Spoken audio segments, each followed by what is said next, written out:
Pengakuan Nurhaida tambah soal Reza Sumbing yang bunuh Lydia Sitinjak, minta ini ke anaknya. Nurhaida tambah, ibu dari Lydia Sitinjak, masih tampak lemas ketika ditemui di rumah duka. Nurhaida tambah mengaku sudah mengetahui bahwa tersangka pembunuhan anaknya bernama Rizaliwa alias Reza Sumbing yang sudah ditangkap. Ketika diwawancarai tribunmedan.com, Nurhaida tambah mengaku tidak mengenal Reza Sumbing. Tapi, kata Nurhaida, dia sempat tahu jika anaknya ada dekat dengan seorang lelaki. Lydia pernah cerita dia dekat dengan cowok yang beda agama. Kata Nurhaida pada Jumat 16 Desember 2022. Saat mendengar cerita anaknya itu, Nurhaida sebagai ibu cuma memberi nasihat agar anaknya tetap fokus dalam menimba ilmu.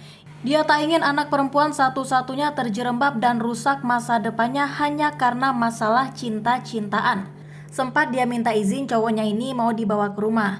Cuma ku bilang janganlah sama dia nak.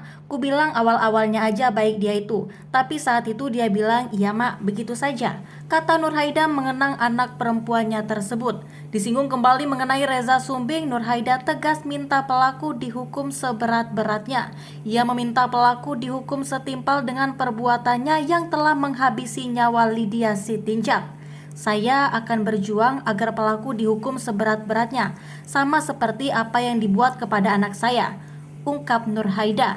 Rizky Lewa alias Reza Sumbing, tersangka pembunuhan siswi SMA bernama Lydia Sitinjak, kini sudah diserahkan ke Polrestabes Medan. Menurut informasi, ternyata yang menangkap Reza Sumbing adalah petugas Unit 2 Buncil Jatanras Ditkrimum Polda Sumut. Tim Unit 2 Buncil Jatanras yang menangkap Reza Sumbing ini dipimpin AKP Zikri Muammar.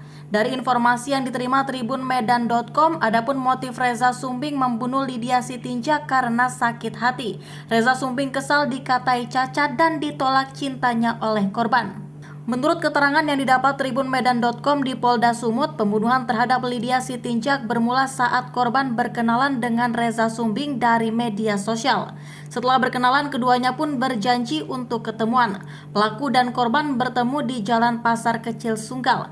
Saat itu pelaku mengendarai motor Honda Vario dan mengajak korbannya ke ladang jagung di Dusun 4, Desa Serbajadi, Kecamatan Sunggal, Kabupaten Deli Serdang.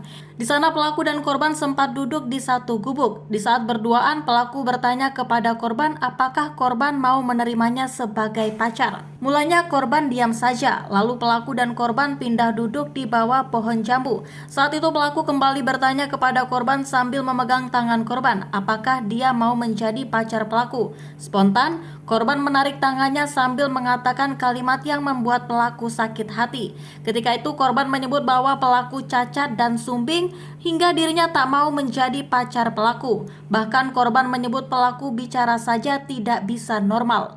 Kesal dihina, timbul niat jahat dari pelaku.